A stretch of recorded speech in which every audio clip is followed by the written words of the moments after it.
तो हेलो दोस्तों, स्वागत है आपका अपने YouTube चैनल अर्जुन मैथ्स पर, जहां हम 5 प्रश्नों की सीरीज लेकर आते हैं और आपको बेहद ही सरल तरीके से 5 क्वेश्चन मैथ के सॉल्व करना बताते हैं। तो अगर आपको हमारी वीडियो पसंद आती है तो हमारे चैनल को सब्सक्राइब करिए। अगर आपको वीडियो पसंद आती है तो लाइक करिए और अपने दोस्तों के साथ शेयर करिए। तो हेलो दोस्तों, स्वागत है आपका अर्जुन मैथ्स पर, जहां आज हम पढ़ने वाले हैं अपने 5 प्रश्नों की सीरीज में कि आज हमारे पास कौन कौन से प्रश्न हैं और उनको हम कैसे सॉल्व करेंगे।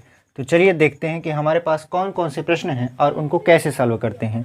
तो पहला प्रश्न है 48 भागे 12 गुणे 4/3 का 9/8 प्लस 2/3 का 3/4 मान क्या होगा। भागु योग का प्रश्न है, तो सबसे पहले भाग होता है तो 12 चौक 48 यानी 4 आ गया, फिर गुणते। अब देखिए 4/3 का 9/8, तो ये का मतलब गुणा होता है, तो 4 एक कम 4 और 4 दूनी 8 और 3 एक कम 3 3 त्रिक का 9 यानी गुणा करेंगे तो ये आएगा 3 प्लस 2 एक कम 2 2 दूना के 4 और 3 से 3 ये कट जाएगा। तो क्या आएगा यहाँ पर आ जाएगा 1/2 और यहाँ पे 3/2 है। ठीक है, तो जब जब हर समान होता है तो अंश को जोड़ दिया जाता है। तो ये हो जाएगा 4 गुणते 3 और 1 4/2, तो 2 से काटेंगे 2 हो जाएगा, 2 चौक 8। यानी इसमें आपसे पूछ रहा है कि कौन सा विकल्प सही होगा। तो हमारा जो उत्तर आया है वो 8 आया है, जो कि किसी भी विकल्प से मैच नहीं होता। तो हमारा उत्तर क्या हो जाएगा, तो option number D is the right answer. बढ़ते हैं अपने अगले प्रश्न की तरफ और देखते हैं कि हमारा अगला प्रश्न क्या है। हमारा जो दूसरा प्रश्न है वो ये है कि एक लड़के ने देखा कि संख्या 16 के स्थान पर 61 लिखने पर 20 संख्याओं का औसत 35 है। 20 संख्याओं का सही औसत बताइए। तो सबसे पहले n दिया है 20 और एवरेज दिया है, एवी दिया है कितना 35 दिया है। तो सबसे पहले योग निकालते हैं।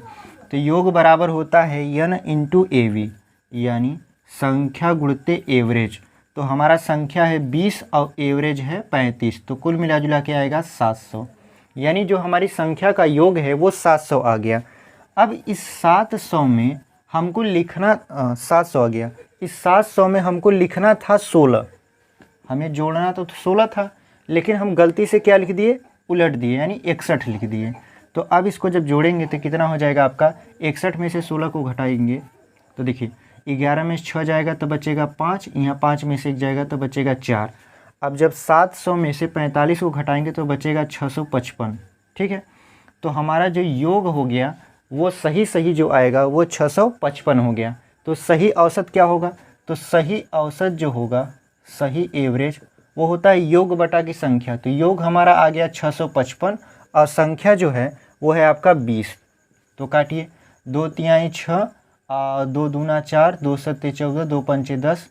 अब 2 अंक पर क्या हो जाएगा, दशमलव लग जाएगा, तो ये हो जाएगा आपका 32.75। ठीक है, तो कौन सा आपका ऑप्शन सही होगा, तो option number A is the right answer. उम्मीद है आपको ये समझ में आया होगा। बढ़ते हैं अपने अगले प्रश्न की तरफ और देखते हैं कि हमारा अगला प्रश्न क्या है। हमारा जो तीसरा प्रश्न है वो ये है कि √7 और इनफाइनाइट का मान ज्ञात कीजिए। यानी देखिए, अगर आपसे ऐसे पूछे √x और इधर इनफाइनाइट हो, तो जो उसका उत्तर होता है वो x ही होता है, और x की जगह पर यहाँ कितना दिया है 7, तो जो इसका उत्तर होगा वो कितना हो जाएगा आपका 7 हो जाएगा। अगला जो प्रश्न है हमारा वो ये है कि कोई वस्तु सेल में ₹250 की रखी गई है, उसमें से 20% और 15% की अनुक्रमिक छूट भी दी गई है। वस्तु की बिक्री कीमत क्या होगी। तो देखिए, वस्तु की बिक्री कीमत निकालने के लिए हम लोग लिख देते हैं 250 कितना का छूट दिया गया है, तो 20% का। पहले 20% का छूट दिया है, उसके बाद कितने प्रतिशत का दिया है, तो 15% का। 100 माइनस कितना कर लेते हैं 15/100, तो ये 250 रहने देंगे और यहाँ पे हो जाएगा 80/100 और यहाँ पर हो जाएगा आपका 85/100। अब देखिए काटेंगे इसको, तो 5 से काटेंगे तो 17 हो जाएगा और 5 से काटेंगे तो 20 और 20 चौक 80, तो 17 चौका 68 यानी 250 गुणे 68/100। तो बटा 100 का मतलब प्रतिशत होता है, तो लिख लेंगे 250 गुणे या 250, यहाँ पे देखिए सब में का लिखा है, तो ये हो जाएगा 250 का 68%। तो कौन सा उत्तर आपका सही हुआ, तो option number C is the right answer. उम्मीद है आपको ये समझ में आया होगा। बढ़ते हैं अपने अगले प्रश्न की तरफ और देखते हैं कि हमारा अगला प्रश्न क्या है। देखिए हमारा जो अगला प्रश्न है वह है कि किसी वस्तु को रुपया 950 में खरीदा जाता है तथा उसे 760 रुपया में बेच दिया जाता है, प्रतिशत हानि बताइए। तो देखिए हानि तब होती है जब आपका क्रय मूल्य बड़ा होता है विक्रय मूल्य से, यानी आपको हानि तब देखने को मिलेगी जब क्रय मूल्य बड़ा होगा विक्रय मूल्य से। तो यहाँ पे क्रय मूल्य बड़ा है 950 रुपया, विक्रय मूल्य 760 रुपया से। तो हानि पहले निकाल लेते हैं कि हानि कितना होगा। तो हानि होगा 950 माइनस 760।